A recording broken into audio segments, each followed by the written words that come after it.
All right, so we have some people joining us. We'll give everyone a few minutes to head into the webinar.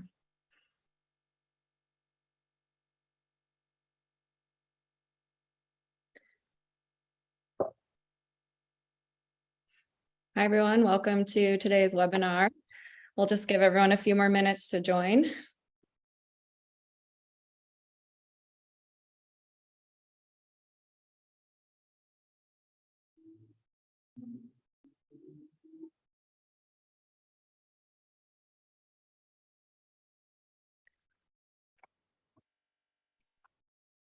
All right, let's kick things off. So hi, everyone. Welcome to this month's virtual owners meetup. This session will also be recorded and shared for you to view at your convenience after we wrap up today's session. I'm Maddie Bourgeois, the Director of Communications and a spokesperson for RVshare, and I'll be today's moderator. Joining me are two RV owners who list their vehicle on RVshare. Today, we'll cover a variety of topics. There's a lot that goes into running an RV rental business, and we hope that this information shared in today's conversation is useful. If you have any questions, please submit them to the Q&A, and we'll get to some of them at the end of the webinar. First, I'd like to introduce you to Aaron. He is from Arizona. Aaron, please introduce yourself and tell us how long you've been renting with RVshare. Hi, Aaron Garcia, as she said, from Lake Havasu City, Arizona. I've been with RVshare going on a year and a half. It's been a pleasure and I've learned a lot. So thank you for inviting me and having this opportunity. I'm looking forward to it. Great. Thanks, Aaron. Also joining us is Andrew. Andrew is based in Dallas, Texas. Andrew, tell us about you and how you started renting your RV. Thank you. Andrew Lee, originally from Columbus, Ohio, been in Dallas for about 10 years. We were one of those individuals, my family, my wife and my two boys, we were one of those individuals during COVID where we wanted to be outdoors. So we purchased our first RV, and it got to a point when we started to expand our family that it just made sense to start renting out our RV. So I've been renting since May of this year, so not a full year just yet, but it's been awesome, you know, just getting in and renting the RV. So it's been a good experience thus far. Great. Well, we're happy to have you both here. Unfortunately, our third RV owner, Katie, couldn't join us today. So it'll just be the three of us, and I think we'll still have an awesome conversation. So let's get started. Aaron, before we dive right in, can you tell us a little bit about the RV that you own and rent, and a little bit more about your business? Yeah, it's a 2019 or 2018 Jayco Whitehawk 29. It's got 2 slides on it. I did a little remodel on the inside. I took out the couches and I put like another bed in there. That way it can fit more people. I've had nothing but great experiences with it. I'm actually looking at some other units because I do plan to expand. I'm looking for 1 or 2 maybe. I'm sorry, what was the rest of your question? No, yeah, that's super helpful. I think just giving people a background on what type of RV you're working with. So yeah, travel trailer. Okay. And Andrew, what about you? Yeah, I have a Coachman Leprechaun. It's a Class C. It's about 25 feet. It's a 2016, and I mean it's great for a family of 4 or 5. Okay. So we have a lot of new owners joining us today, and for many of them, this is like the first time they possibly have started their listing, or maybe they have 1 or 2 new rentals under their belt. But what are your tips for getting started with renting your RV on RVshare? My tips?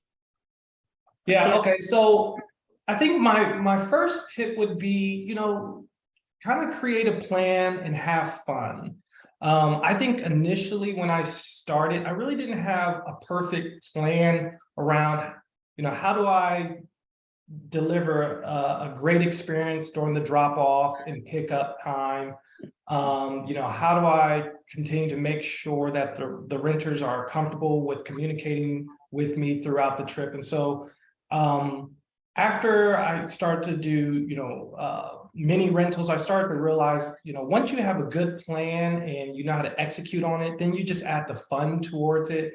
And so my advice for early renters, if you're just starting, is to kind of understand what your plan is going to be, and just have fun, just be excited, and bring that energy to the table. And I mean, the renters just love it. In my experience, my thing was always, how do I get people to look at my RV? That's the first thing. How do I generate leads? Because everybody else's rental is on there. The first thing I noticed was everyone posts a picture of the outside of their RV. So I have a picture of the inside of my RV, and it's the point of view where you're walking in, the wow factor. What are they going to see when they're walking in? The people are renting and they're sleeping, and they're going to be inside your RV, not the outside. That was the first thing. And my listing, how is my listing going to stand out from the other people that are in my market? And then from there, I worked on pricing, how I'm going to be competitive with everyone else, but also the value. Why is someone going to rent from me and even pay a little bit more maybe than the next person who may sleep more, or they might have a nicer trailer? It's about value. That's really what it comes down to, and how you're going to stand out. So that was what I did. I made sure that my pictures were on point, and my listing. I set up the expectations in my listing, and I've had nothing but great experiences with everyone from RVshare. And I think that's very key. Great, thank you. Good tips. What advice do you have for managing leads and bookings on the dashboard? Aaron, let's go to you first. You have to send an email back immediately. So now, as soon as I get an email, I have my notifications on, that I have a smart lead or smart match. I go into there and I immediately fire off, my questions. Another thing I noticed was what's going to separate me from the rest of the smart matches. So I was always trying different things to make someone respond back to me, because if there's 10 other people that are asking, the same questions or offering the RV, how are they going to click mine? So I always use the same line for everyone, and it's, hi, have you found the right RV for your trip yet? It's a question. So I want to reply back to that. And most of the time it's, no, I haven't. I'm looking for this, I'm looking for that. But that opens the conversation. And as long as I can get that engagement, I'm confident I can close it. Great. Andrew, any Yeah, I agree.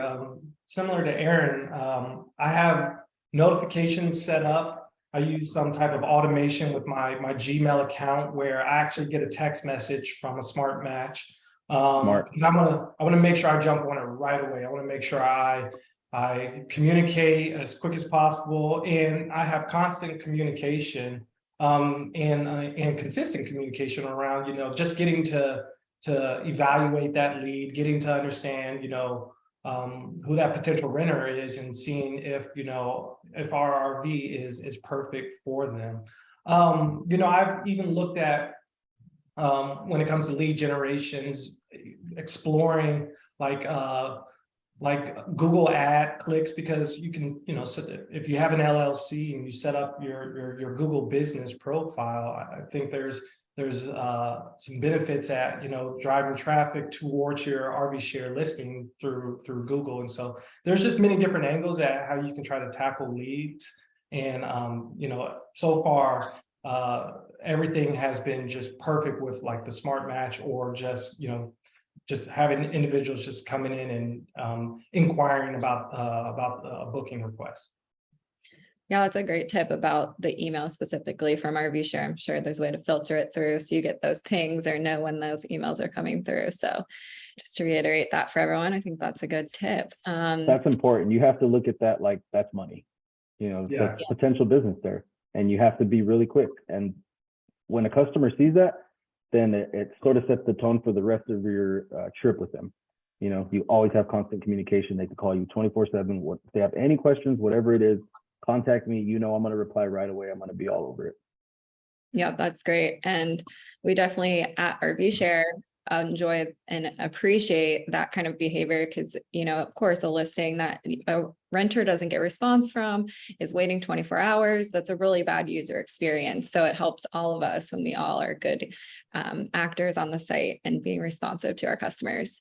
So Aaron, how do you go about like vetting the people that are messaging you that they're the right customer for you and the type of trip that you're willing to rent your RV out for? Coming from a travel trailer, I think it's a little bit different, especially in my area. I offer delivery only. So people have their destination already. and most of it's state parks, or they're not moving. There's not very many moving parts, you know? So I think if you're doing a travel trailer for delivery only, there's not as much vetting that I would do as opposed to someone like Andrew that's offering their motor vehicle, you know? So you're basically providing a home for someone for a couple of days. And you don't, I mean, let's be real. I'm real with everyone. I have tattoos everywhere.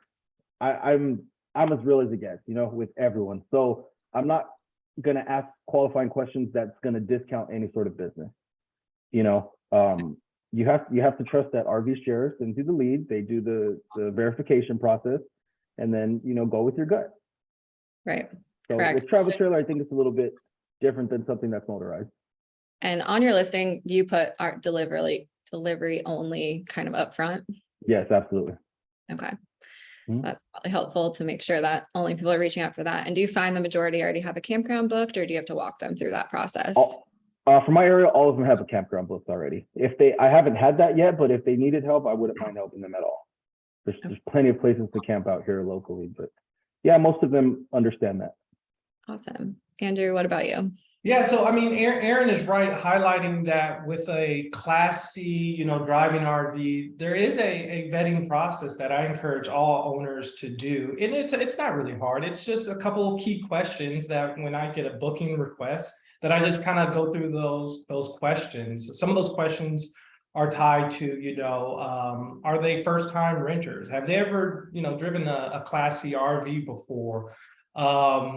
Simple questions that come off friendly as it relates to like asking how many people plan to sleep in the RV so I can make sure I have the right bedding accommodation. And just going through some of my checklists is really how I start to get to understand who the renter is and you know, where they're going, where do they plan to drive, you know, asking those questions of, hey, you know, where's your campsite? Is it compatible with the type of hookups and the electrical hookups that I have for the Class C? Because all those are important. You know, I've had individuals rent my RV and go almost all the way up to Canada from Dallas, Texas, or all the way to Miami, Florida. So they go everywhere. And if you don't ask those questions, you just don't want to, you know, be shocked. So I go through that process of vetting, and I mean 99.999% of all my bookings and going through that process have been confirmed. I think there's only been one that wasn't confirmed, and it was really because it was a last minute, like same day request that I couldn't accommodate. So I think at the end of the day, yes, that vetting process is important just to make sure that it makes sense for both the owner and the renter, because at the end of the day, we want them to have a great experience. And that's what I tell them. You know, I want you to enjoy this. So if here's an example, if it's the middle of the summer and it's in Texas and it's extremely hot and you're saying like, hey, I want to boondock in your RV and only use the generator, I mean, it might not be the best idea. You might want to be at a hookup that has electricity because you got to rely on that AC. So ask the questions, get to know their trip, and then, you know, give them some feedback on what you would recommend to make their trip awesome. Yeah, I think that's a really good point. Level setting expectations. A lot of people are newer to RVing and don't realize that boondocking in 100-degree heat isn't a great idea and not going to be a good experience. I think to your point too, of like saying how many people the RV actually can sleep comfortably, because that's really important. I've run into that before. RVs aren't necessarily meant to sleep 2 or 3 couples, and it's going to be quite squishy. So I think that is all really good advice when definitely talking to renters before they confirm that booking. So once the booking is confirmed, what do you do next? What is the next thing that you either talk to the renter or prep for that rental that's coming up on your calendar? I'll go. So when the booking is confirmed, I treat it like a milestone to celebrate. So I typically have a canned response where I'm just congratulating them on their booking. I'm excited for them, you know, just looking forward to their trip. So, you know, there's some gratification there. I do set up a time with the renter where I'm going to schedule a call with them so we can just have some preliminary talks so I can prepare for the drop-off process, because the drop-off process is could be pretty extensive if you're a first-time renter. it could take us 45 minutes to an hour to just go through everything. And I literally go through everything. I want them to feel very comfortable. So I typically will schedule time where we just have a phone call. It's typically 5 minutes or less just to introduce ourselves. And I mean, that's what I do at the beginning of a booking process. As soon as I get my confirmed, I usually ask them for the email, and then I send them a supplemental rental agreement that they could sign electronically. And it's pretty much very similar to what I have in my listing. But it's just something, the points I want to get across, it's just showing them, it's just reinforcing the points I want to get across that are on my listing, you know, my rules, stuff like that. So I always send them off the supplemental rental agreement for them to sign, get all their contact information, and then I just reiterate to them through text message, normally so that way they have my phone number, but I go over their campsite, their date, you know, just so it shows them that I'm paying attention. You know, I know who they are, their email address, I have all their contact information. This is me. You can contact me whenever you'd like. Right. And as part of that rental agreement and upfront, like the security deposit, we get a lot of questions about how much the security deposit should be for. And what are your guys' thoughts on that? Me personally, I think $1,000. You have to ask yourself, if this person doesn't have $1,000 security deposit, would you rent to them? You know, things, if they get damaged, they're not cheap. Sometimes parts are on back order, you know, and you never know what may happen. You can't foresee these things coming. They're accidents. The stuff does happen. I've been very blessed where I haven't had only like maybe minor scratches here and there. That's normal wear and tear, you know, but I think $1,000 is a great starting point. And I think that's going to be different if you have a travel trailer based on the size, the age, or something like Andrew has, like a Class C that's motorized. Yeah, and I agree with Aaron. I think when I first initially started, I did I think it was like a default $500, and after a while, once you start to do a dozen, 2 dozen rentals, as an owner, I think it's the smart thing to do to have a pretty a healthy security deposit. You know, at least $1,000, somewhere up there. Closer to what the deposit or what the not the deposit, the deductible for an insurance claim. Yep. Yeah, I definitely agree. And then Aaron, you said you focus on delivery majority of the time. So what are your delivery process in terms of like how much do you charge for that? And then I'd also be curious, what do you when you go to deliver the RV at the campground, do you set up a time to meet with the renter so that you can walk them through the RV at that point? Yeah, great question. I have mine set up for $100 within 10 miles. After that, it's $7 a mile. The per mile you have to consider, this is 2 round trips. So if you're going to be driving 40 miles away, you're going to be making 2 round trips, going to drop it off and then, going to pick it up as well. So take that definitely into consideration. I haven't had no pushback. People like the delivery. They like to just be able to come to a campground and everything is set up ready for them. I have commercial passes with all the local state parks. So especially if it's in the summer, I like to get there as early as I can. They already have the supplemental rental agreement signed, so I don't really need them there for too much other than a walkthrough. Sometimes we could do that through FaceTime. I do have like little notes around the RV that I laminated and printed out. So it kind of gives them a good, idea on how to use it. If they're not there physically, we go over everything through a phone call. So normally I get there as early as I can, especially during the summer seasons because it gets really hot. So I want to make sure when the customer gets there in the evening or the afternoon that their RV is cooled down. No one wants to go to sleep sweating. Yeah, that's some good customer service there. Mm-hmm. And let's see. So you're both in locations that have pretty all around seasons, or at least I would think, because it's both warmer. Except Texas right now, I'm based in Texas, it's been pretty chilly here the last few days. But how do you deal with like off-season rentals? Are you seeing a seasonality within your business? And do you do anything different in your potentially if you do have an off-season? I can go first. So what I've seen thus far, being in Dallas, North Texas, during the hot summer months, I've noticed that the traffic that's been coming my way, the renters, want to travel, let's say a little bit more outside of the state. Texas has, I think, 90 Texas state parks. They're beautiful. But if we can escape the heat during the summer, why not? So I noticed that individuals wanted to drive more miles. And so I've kind of handled seasonality, not in a way where I was potentially, losing business during the hotter months, but I was trying to make myself a little bit more attractive to, I think, the renters that are within, my radius, which, they want to go to Colorado or they want to go a little bit further. So I took some time to understand how I would want to adjust how many miles I would allow on the booking and kind of the rates. And I just made it so that it was very attractive to, North Texas renters who were trying to escape the heat. So that's how I've kind of handled rates during, let's say, hot summer months. But overall, it's been pretty steady in Dallas. Out here, we have the lake, we have rivers. So we are the destination through, I'm going to say March through around September. So everyone comes here because of the heat. They want to be outdoors. They want to be swimming. I don't want to really say it's an off season here, but I'll say it's a little bit slower from now until February.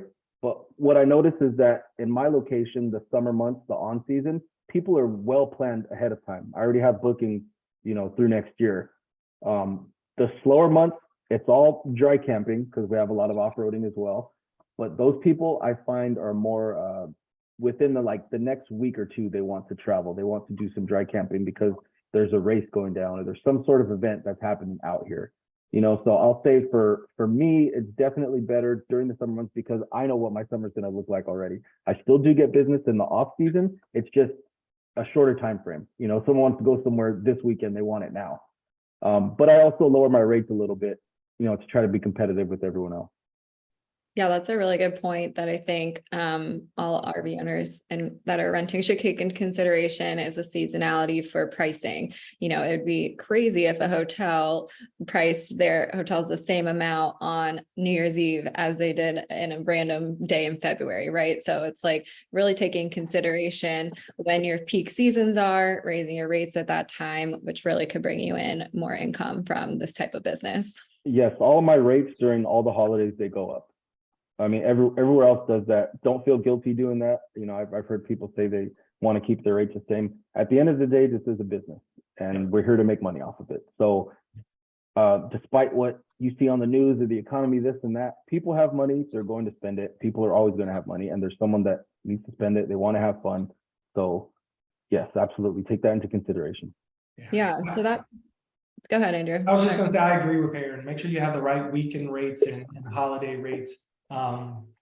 Because I've been on the other side where I've had a booking go during the holiday that I accepted and I probably should have adjusted the rates and, probably had a better booking. So just do it ahead of time. Yeah. To that point too, I mean, as if you think about any other hospitality industry, right? Like it's a lower rate if you book on a Wednesday than it is for a Saturday. And maybe you can even incentivize people to book a day or two extra if you're giving them a Monday 50% off or something to that extent. So I feel like you can really game kind of the business to get that extra revenue coming in for a longer time. Absolutely. And RVshare gives you the opportunity to do all that, make deals, do what you got to do to attract the business.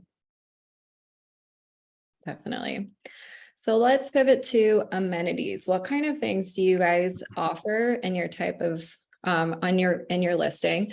We have RV owners that kind of span the gamut from offering bare bones to full out, providing all the amenities possible and really providing a great hospitality experience. So I'd love to hear what your experience is and why you provide those type of things with your listing.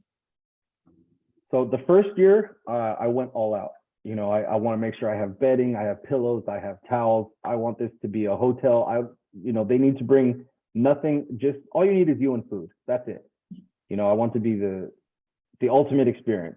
But you're getting paper plates, red cups, a few condiments, Keurig coffee maker with coffee, make sure there's creamer, utensils, cooking utensils, barbecue utensils, all that stuff stays in the RV. After the first year, I switched to not doing linen, pillows, and towels because I was washing all the time, and it just makes things a little more difficult. That's going to be totally different because I see owners that do it and I see owners that don't. I will say this, since I stopped providing linens, pillows and stuff, I've had no complaints at all. Everyone understands that they're going camping, so it's kind of like they bring their own stuff, and maybe it's a little more sanitary for them as well. I always tell people that, I do sanitize everything, so I prefer that you guys bring your own stuff. That way it's a little more, you're not sleeping on other people's stuff, even though they do get washed. But yeah, I haven't had any pushback on that at all. Yeah, so my experience, so right now I provide everything, just as Aaron just mentioned, like, linen, cookware, cups. I mean, you just bring some clothes, and literally that's it. Because I'm providing camping chairs, even in some cases like firewood. But typically, if you're going to Texas State Parks, they want you to use the firewood there. I'm just pretty much providing everything. But I didn't always do that. When I first started, the RV was pretty bare. There wasn't linen. There was some cookware, but it didn't have everything because we really pulled our stuff out just to, just kind of treat this as a business. Where we shifted early on was creating partnerships. So that's a recommendation I have for owners. Make sure you find some good partners in your area who can help you run your business. And so, for example, we have a cleaning service at our house, and I don't know why it took me so long to just think about this. It dawned on me to ask that company that cleans my house, like, hey, would you like to clean my RV? And I negotiated a great rate. And at the end of the day, it's part of the booking, it's part of the prep fee. And so similar to Aaron, I went from, man, I'm doing a lot of washing sheets and towels, to the point where now I've created a partnership with another business that helps me with my rental business. And it's part of the prep fee. And one reason why I continue to still do it now, I would say over 60-70% of my renters are like their first time RV renters themselves. And I want them to kind of focus on being safe, knowing when you need to turn on, let's say, the water pump, or turn off the water pump, knowing when you need to, X, Y, Z. I really want them to do that. So it's a great experience for them. And so the way I try to alleviate some of the burden of them thinking of what are all the things I need to bring, I just still continue to this day to provide them everything, like a hotel. Yeah, follow up. Or sorry, go ahead, Aaron. Another thing that I started doing is, like, I do have $100 prep fee, that makes sure that the RV is stocked, propane is full, all that stuff. But what I started doing to make my life a little easier was providing microfibers, paper towels, cleaning solutions, Windex, everything for the customers, so they can clean the RV at the end of the trip. And if you look at my listing, it says, in order to keep your costs low, I provide you with all the cleaning supplies. So at the end of your trip, you could clean up and we don't have to do a cleaning fee. If a cleaning fee is needed, I understand it doesn't need to be 100% perfect. But if it's very bad, then the fee is going to be anywhere from $149 to $299, depending on the severity and how bad it is. And I think people like that, and they understand that. And my RV comes back pretty clean. I might just have to do like the floors and, just minor vacuuming here and there. But other than that, it's worked out for me a lot. I have to admit, I haven't heard of that trick before, but it makes sense. Even if it was like you get $100 off and cleaning is only going to cost you $50, like you just make sure you clean up after yourself. Yeah, I offer it to them also. You could either clean after your trip, or if you'd like to pay an additional, $99, then we could have it cleaned. Yeah. And so, yeah, you work those fees in there, which was going to be my question. And then, Aaron, do you otherwise do a lot of the prep work and post-trip work yourself? Yes, I do everything myself. Okay, cool. Yeah, I think you guys both have an interesting way to come about that. Andrew, I like the idea of, working with local businesses. I always kind of think of it as the vacation rental industry. If you own a vacation rental, it's a lot of times people aren't the ones in there cleaning. They've kind of figured out how to add the fees, get people in there to help clean and things like that. So being innovative in the way that you work to get those RVs around. I will say that in the summer months, I do have someone that does clean for me because it gets 115, 120 degrees out here. I don't want to be doing that. That's a lot. Yeah, my three local business recommendations would be someone who can help support cleaning the inside, someone who can help support cleaning the outside, and like a mobile RV maintenance team. I do all my own work on the RV. I would consider myself a handyman, but we're all juggling a lot of things, and sometimes there's things that are simple that you could do if you just had the time. And so I've worked with those partners to help kind of balance my life. I got two boys under the age of 4, and the RV rental business, and just working the cost in your booking, working the cost and prep fees, and it just makes sense. These are things I weren't doing early on that after I found my rhythm, I started to do later on, and it's just been a breeze, and kind of kicking myself that I didn't start to do that, in the early weeks. And one other thing, don't use the term cleaning fee. Use the term prep fee. Yes. That's a really good tip. Take cleaning fee like pretty much out of there. Use the term prep fee. Yep. Very good tip. One question that I see popping up the Q&A, but also was on my list was, what do you provide renters, if anything? Do you have some type of handbook or videos to watch before their trip? How do you get them prepped for their trip, especially if they're a first timer? I spoke a little bit earlier about, I just printed out some stuff from my computer here. I went to Staples, had them laminated, and then I bought double-sided like Velcro tape.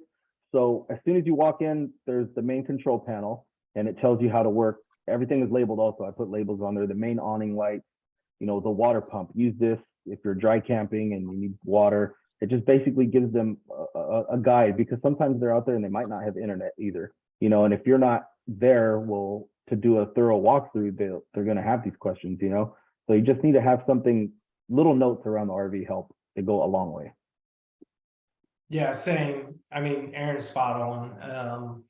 I in my early weeks, I was giving feedback through reviews and previous renters around, having some videos available, but really just something that's tangible, that's laminated. That's the way to go, because how camping is. You're probably not going to have the internet. And even though I probably spend about an hour with like a first time renter and I go through everything, it's just too much information for them to remember in the beginning.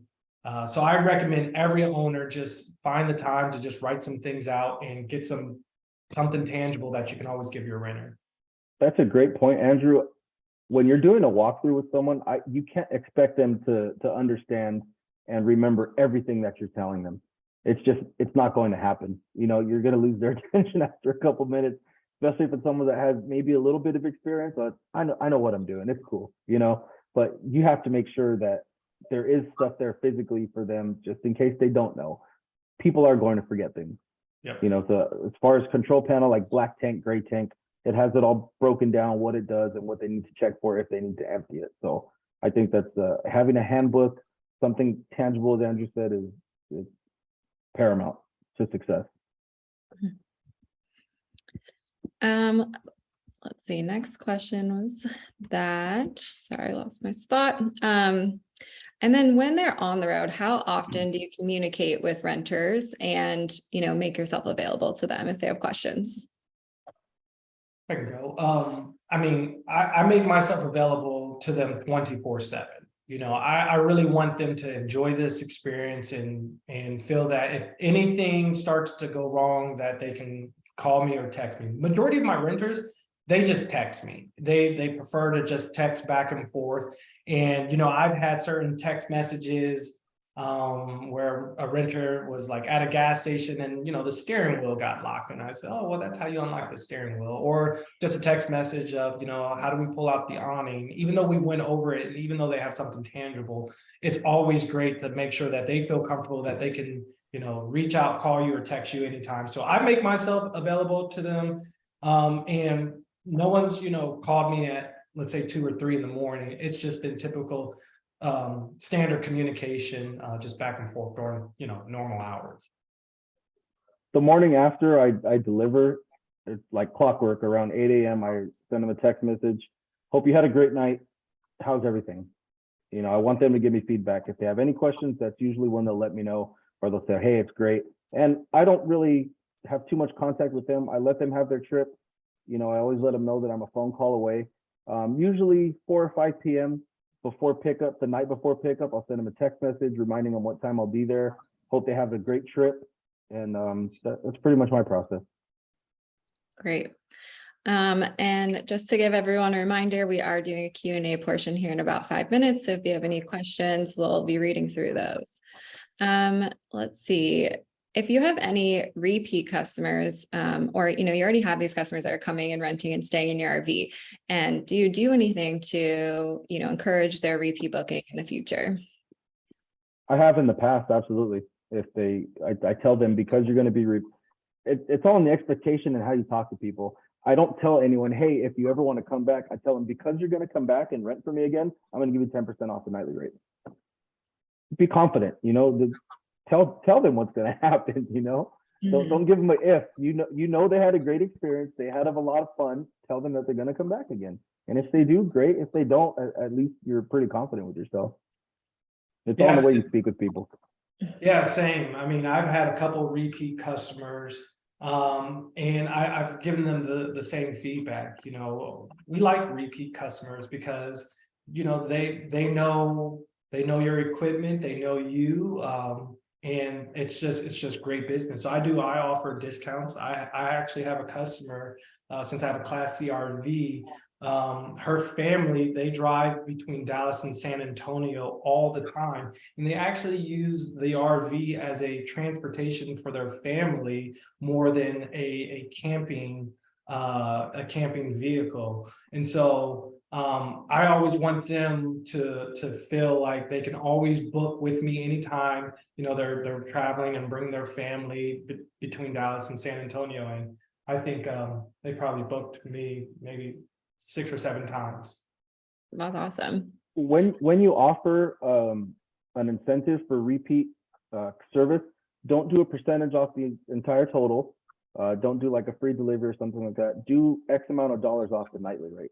They're not expecting a free trip, but if you say, hey, I'll give you $10 off the nightly rate, they're saving $30. That's $30 that they pay, less than they paid last time.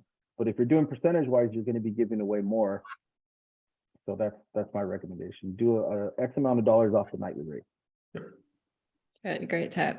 So I think the theme of, this RV rental business is that it does take time. It takes time to manage the nightly rates and prepping a renter, then of course, prepping the RV and then cleaning it afterwards.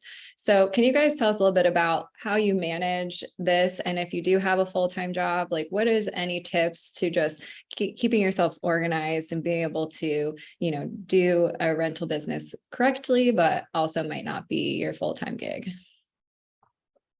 I can start. So I have a full-time job. So I manage this with my full-time job. I don't offer deliveries. I have a pickup and drop off location. And so my first recommendation is making sure you have the right pickup and drop off location that really works for your life. So I think I mentioned earlier, I have 2 young boys. So it's a family of 4. And early on, I started to create a plan where I could manage drop off and pickups by myself. And by creating that plan and executing off that plan, it really started to click for me. For example, my RV is not at my house. I keep it at a storage unit, and I have an extra vehicle that when I have a booking, I take our 3rd car and I drive to the storage unit. I get the RV, I come back to my house, and I actually put my bike, like my bicycle, on the bike rack of the RV, and then I drive a mile down the road where our drop off and pickup location is, which is like it's a Walmart market parking lot that has a gas station. I intentionally picked it there because there is a gas station, so it's really good for renters who have to bring the RV back full on gas, and so it's a great drop off there. But it's also great because it's close to my house. I'm able to do my drop off, take my bike off the rack, and then bike ride home. or if I didn't have my bike, I could just walk. It's just like 15 minutes walk.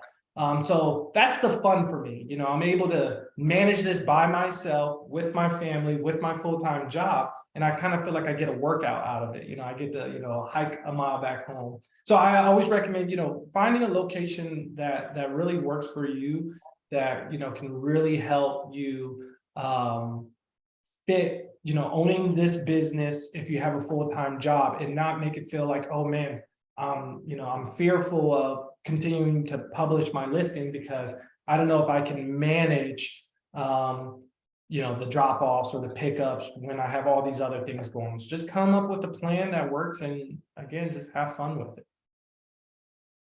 I think for me, since I do delivery only, I can control every aspect of it, you know. That's why I like to get there early for my customers, because I can control that. If I know they're not going to be in until Friday night at 7 p.m., I can make sure it's there and set up, you know, ready for them to get there. So delivery only seems a lot easier. Andrew, I respect that, man. I respect your hustle. I really do. You know, going the extra miles to get that done. So normally with delivery only, you're just able to control the whole process of the trip. So it's a little easier, I think, for me then. Just a little. Yeah. If you're planning to do this full time, most of your bookings you're gonna have a heads up. You know, you're gonna have a notice. It's not. I probably would be a little wary if someone wants to book like today. You know, like what's the rush? You know, but so you're gonna have a heads up. You'll know your schedule ahead of time, and you can plan that accordingly. All righty, thanks guys. So we're going to move into our Q&A portion. First up, so I think this is for Aaron. Tom would like to know, why use the term prep fee versus cleaning fee? Do you have any reasons behind that? Yeah, if I think people don't like the term cleaning fee. You know, they think in their mind that they're going to return it back to you the way you gave it to them. That's not the case. When you get in there, you're going to see all the dirty stuff that they left. It happens, you know. So I think people look at a cleaning fee and they think that's optional, whereas a prep fee isn't. A prep fee, they understand it goes towards maintenance of the RV. It goes towards restocking it of all your different goods. So that's something that I learned very early on. I think you'll learn that most people use that as well. Yeah. Yeah, and it's something you could test too, right? Keep it up, cleaning fee for a while, change it to prep fee. Maybe you'll see a difference. Yeah, absolutely. And then you could always have, like, for instance, on my supplemental rental agreement, it's you understand that a cleaning fee is not the same as a prep fee. They're two different things, you know. Yeah, exactly. And you know, if you, let's say you have a prep fee of $150, but it's labeled cleaning fee, I think you open this door of, well, you know, what's costing $150 to clean this? So it's more than just that, right? The prep fee is filling up the That's a good point. propane tank, or doing all the other things that you need to do to make sure it is ready for their camping experience. Right. Andrew, and that's a great point, because people, I think they don't like to see a dollar amount on labor. Yeah. You know, so why do you have to clean so much? Why is it so expensive to clean it? Right. Yep. So Carrie would like to know if you guys have any advice on minimum nights for a rental. She currently has her set at 2 days, but she knows others that have done a 1 day. So any thoughts in this area? Personally, me, Aaron might have a different perspective because of delivery only, but personally for me, I'm not going to do a 1 day minimum. I believe I'm currently set at 2. I've even thought potentially pushing up to 3. And the reason why right now I think I'm at 2 and I wouldn't go any lower is just because there is there's planning, there's coordinating, there's prepping. I mentioned earlier that I work with partners to, either clean the outside or clean the inside, and to just have a 1 day rental, the juice might not be worth the squeeze there. Yeah, I agree. It comes down to value. Do you value, as an owner, do you value your own business? Do you value your own time? And a 1 night rental, it's not worth it. Just to me personally, I have a 2 night minimum rental. I've thought about doing a 3 night, but again, I have to stay competitive with what everyone else is doing in my market. If they don't have a 3 night, then I probably can't get away with that. So 2 night minimum. I don't think I have had a request for a one night, so I think that's a good thing. Great. Thanks, guys. So for our next question, we're getting a lot of questions about delivery again, Aaron. So I think specifically if you could repeat your pricing model, what you charge for, and like maybe how you came to that number. Right. So delivery within 10 miles from my home is $100, and that is for dropping off and picking up at the end of their trip. Anything else after those 10 miles, it's $7 a mile. So that while that sounds like a lot, I have a diesel truck. Diesel fuel is expensive. You have to take into consideration all your maintenance, your oil changes, your tires, all that stuff. So when you're booking, when you're setting when you're listing on RVshare, how much per mile, you have to take into consideration you're doing 2 round trips to that destination and back for delivery, and then to the destination and back for pickup. So I think delivery only is a great way to get your revenue up as well. And most people like it. You know, that I've had no pushback. I've had maybe a couple people ask if they can tow, and you know, because they want to go out of state. I just tell them, unfortunately, that's not part of my business model. I don't offer, you know, to tow it. And then Andrew, do you charge for overage fees at all or mileage on your drivable? Yes. Yes. I have adjusted my daily mileage usage multiple times. Can't even remember where it's at right now. It might be 125 miles a day right now, my current listing. But early on, when I just started, it was getting close towards the summer months, so I allowed more miles. But typically, I'm really transparent with those conversations with the renter. They know when they book how many miles they're expected to use in their trip, and so we have those conversations. It's part of like the prep conversations and the vetting conversations where I'm asking where they're going, and when I notice that they're only renting for, let's say, 2 days or 3 days, they might need more miles, and so it's just quick calculation to just be transparent with them that, well, you're going to exceed your miles and this is how much it's going to cost. And so I've never had anyone shocked or anyone have a sticker shock when they've gone over the miles or gone over the hours for the generator. I think it just really comes down to communication, making sure you're clear with your renter up front, and even during the pickup process. I'm on my phone and I'm taking pictures of the miles, and even before they leave, I really do a quick check just so there's a face-to-face where I'm like, hey, you went over the miles it's estimated to be at, and I would give them a figure. Great. So we have a new owner who is just listed, and they're wondering, on average, how many calls or questions do you get per trip, just so they can kind of figure out what to expect? That's all going to vary on the experience that your renter has. So I purchased my RV. I didn't know anything about it. I was just, I do jet ski rentals and boat rentals as well. And I'm like, let me get one of these RVs. So I picked it up. What I should have done was like, go spend a weekend in it. I should have done that. Like, go spend a weekend in it. Make sure I know how to use this thing properly. Because then I'm going to answer all those questions myself. How do I empty the gray tank? How do I monitor this? How do I monitor that? Instead of just you trying to YouTube everything, I would have found it out myself, So there's nothing like firsthand experience. So again, that's all going to come down to how experienced your renters are, but how well you know your unit as well. Yeah.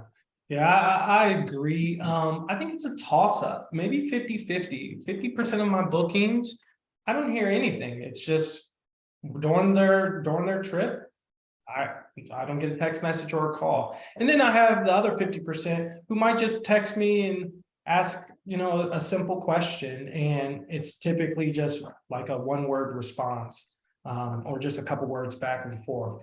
I do agree with Aaron. So I'm on the other side of the spectrum. Our RV, when we bought it, we didn't buy it to rent it. We bought it to use it. And we sure did use it. Like every single weekend we were out somewhere. So through that lived experience, I mean, it was really easy for me to be able to address questions and during the drop-off process, really take them through everything. Now, I can tell you this, there was a time where I was just renting it, every weekend or every week. And I blocked off some time so my family and I could, take our RV and go camping. And it was a great experience for me because it kind of refreshed me. So the next booking that I had in the future, I was able to kind of, have that lived experience again and say, yes, make sure you're doing XYZ with the black tank or the gray tank. But it also, it kind of helped reset my perspective on how things were working in the RV. For example, we have like a TV with a fire stick, and I noticed the fire stick wasn't set up properly and a renter wasn't telling me. And so when my family and I took it out, we clearly saw that. I'm like, hey, no one's brought this to my attention. And so it was a good point. It was a good opportunity for me to get that the way I wanted it.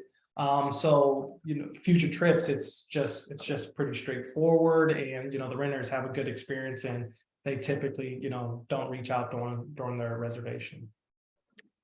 So Andrew, Allie is asking, do you use a tracking device on your vehicle? If so, what are the pros and cons, do you think, of that? I don't.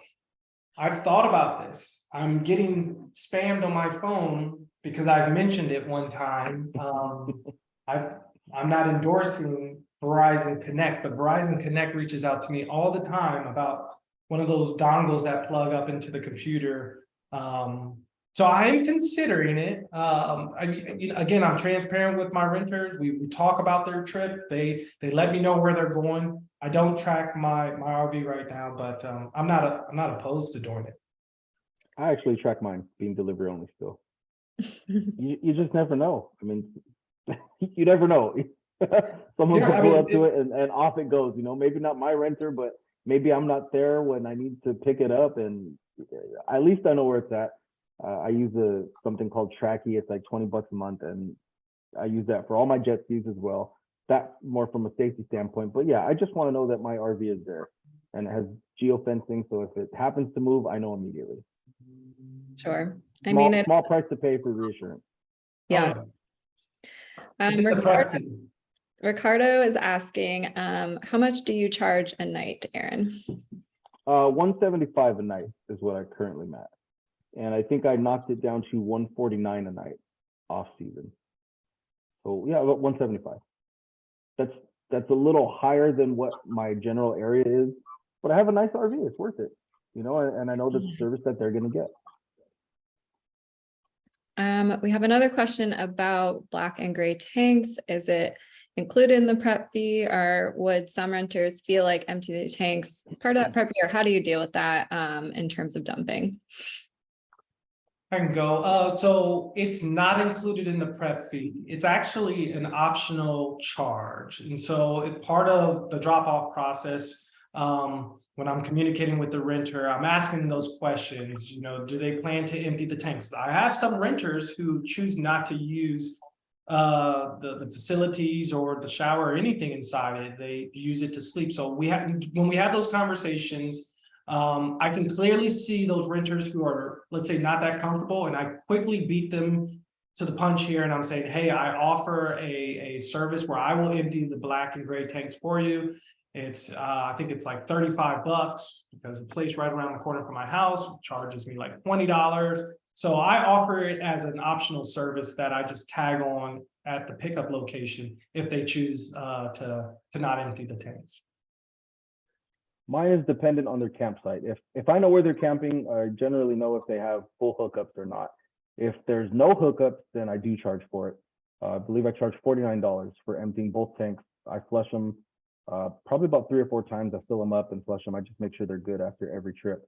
If their campsite has full hookups, then I don't charge them. I just take care of it myself.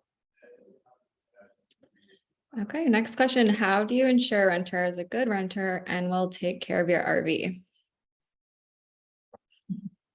I mean, I could start here. You cannot ensure that, right? It's just one of those things. It's very, very important to get to know your renter early on. It's important to vet them out. It's important to know their trip and know them. And in my situation, with a Class C drivable RV, knowing if they're capable to do what they think they can do. I've had a renter who wanted to drive from Dallas to Atlanta, Georgia, and back to Dallas and stop at many places in between. And they're not familiar with the Class C. And there was a lot of red flags to me where I'm like, well, will they be able to kind of handle this trip? So I think vetting them out really kind of helps you guide them through this process. Some of my renters are just brand new, and I've had certain bookings where a renter wanted to go to like Oklahoma and just have a trip with their family, but they were really nervous around just managing a Class C RV. And so long story short, through lots of back and forth, they ended up going to a place within, let's say, 50 square miles of the Dallas-Fort Worth area, and they had an awesome time. And I think it was through me encouraging them that maybe it's just, you're trying to bite off too much here by going that distance and not actually being that familiar with the RV. That being said, those are ways where I think I can avoid a disastrous situation or a renter who's potentially a bad renter. But I mean, just be honest and transparent with you. You do get some bad renters. And that's why you have things like the security deposit, and that's why you have like certain agreements that you just that are very important, that you just make sure you dot all your I's and cross all your T's. There's a risk to every business and a side hustle. Andrew's vetting process is going to be a lot more stronger than mine because I offer delivery only. So I'm just basically providing them, a home for a couple of days. So I can't do too much vetting. All I can really ask basically is, where they're going to go, how familiar are they with it, and if not, I make sure they are familiar with how to use the RV. Sling it, baby. We're in this business to make money. Scared money don't make no money. You have the RV. Don't be scared. Get some rentals under your belt. Get it done. You'll have fun. So we do have one person asking, or probably a few, saying that this is their, they're heading into their first rental and they're super new to this. So any advice that you might have just going into that first rental? Clear communication with your renter. Just make sure that they can always contact you no matter what. Go the extra mile. Make them a little welcome basket. Put some drinks in there, put some candy, some snacks. Doesn't have to be extravagant. I like to go to Walmart. They have like a fall mix or something like that for $5-6. Do that with every rental. It shows the customers that you care about them. Be personal with them. Let them see the real you. Just make a good connection with them, either through over the phone or when you meet them in person. Yeah, and just to add on to that, for those who have like a drop-off location and you're gonna, meet that renter and go through that process, understand that your typical, reservation is someone who's just never done this before. So going in there with confidence is the best, because it's new to them. So they don't need to know that it's new to you, right? And so going in there again with the plan. Part of my plan is, after I meet them, shake hands, and give them some smiles, I just jump straight into it. I say, all right, let's go through the outside, and we circle around the entire RV and we talk about everything. And then I'm like, all right, let's go on the inside, and we go through the inside, and I have a checklist. So have a checklist where you just don't miss anything. And then, once you're done, again, make them feel good. Say, these keys are yours. Let me just take a bunch of pictures. Please take a bunch of pictures, take a bunch of pictures, take a bunch of pictures. And then that's it. It's that simple. Walk away, you get on the app, do your departure form, done. Act like you've done it before. Be a professional. Even if you haven't done it before, act like it. They don't know. They don't know. Just play the role. Well, we'll close out on that. Thank you guys so much for joining us. Those are some great information and tips. Aaron, Andrew, thank you so much for your time. Everyone watching, we will have this recorded session up on our YouTube channel so that you can refer back to it as needed and rewatch it or fast forward to any of those parts that you might have missed or want to rewatch. So we hope to do more of these in the future. And thanks so much for joining us. Bye. Okay. Have fun renting.